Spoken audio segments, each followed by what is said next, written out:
Hey guys, and welcome back for another VR review. Today we are taking a look at Swords of Gargantua, and we are also doing an Oculus Quest PCVR comparison. Swords of Gargantua is an arena melee combat game. It's available both on the Oculus Quest and PCVR via Steam and the Oculus Store.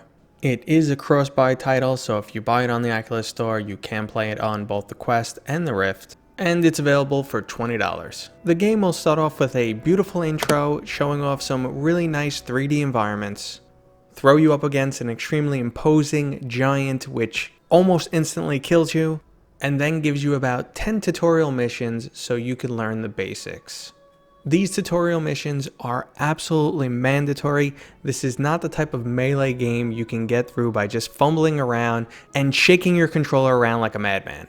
And this is where Swords of Gargantua truly shines. The combat in this game is refined, it is skill-based, and it is fun. The mechanics include parrying, dodging, sprinting, weapon repair, and weapon enchanting. You will have to master these or the game will definitely overwhelm you. Based on your performance per mission, you will unlock stars. The more stars you have, the more weapons you unlock.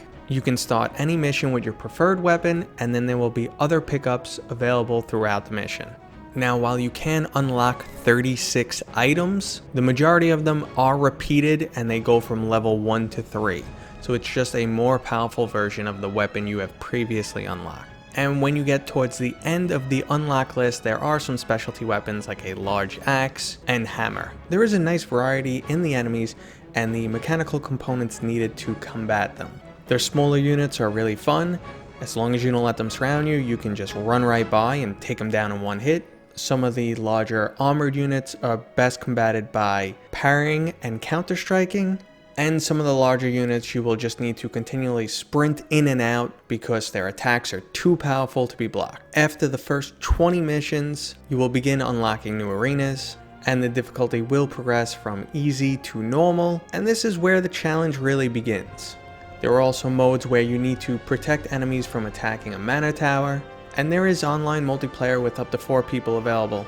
Now, I actually found the multiplayer really fun, but not rewarding because you are not unlocking stars and progressing in the game. So it's a good way to add some extra longevity to the game, or just kill some time with your friends, but ultimately I felt like it was lacking.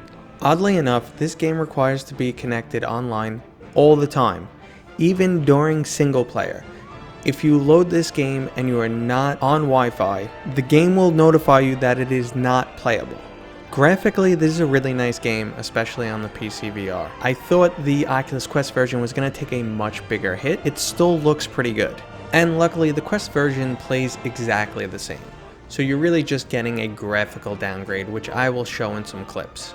The graphical downgrade was much more prominent in multiplayer, where I feel like the overall resolution was extremely low. There's also some missing effects, like the tunnel vision, motion sickness comfort effect that you see in PCVR, and the draw distance appears to be much shorter on the Quest. That lack of fidelity does downgrade the immersion of this game, however, it is just as fun. Now, if you're looking for a full-fledged game with a storyline and open exploration, unfortunately, this is not the title for you. If you happen to be some type of Swords of Gargantua prodigy, this game is still going to take you 5 hours at least to complete all the missions, but I suspect it's going to take a lot longer, and the majority of people probably won't make it.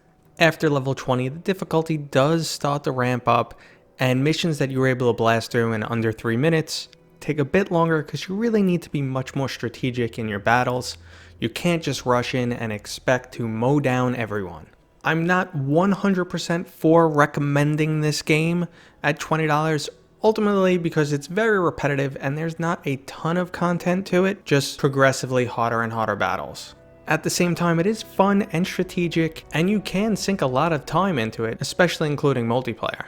Personally, I feel like this game is a serious version of Gorn, which sounds like it makes absolutely no sense because the selling point of that game is how over the top and ridiculous it is. How physics have been, cranked up to 11 and there's blood and gore and there's really no strategy. It's just have some fun and mutilate some people. Swords of Gargantua is basically the exact opposite. The enemies are menacing rather than goofy.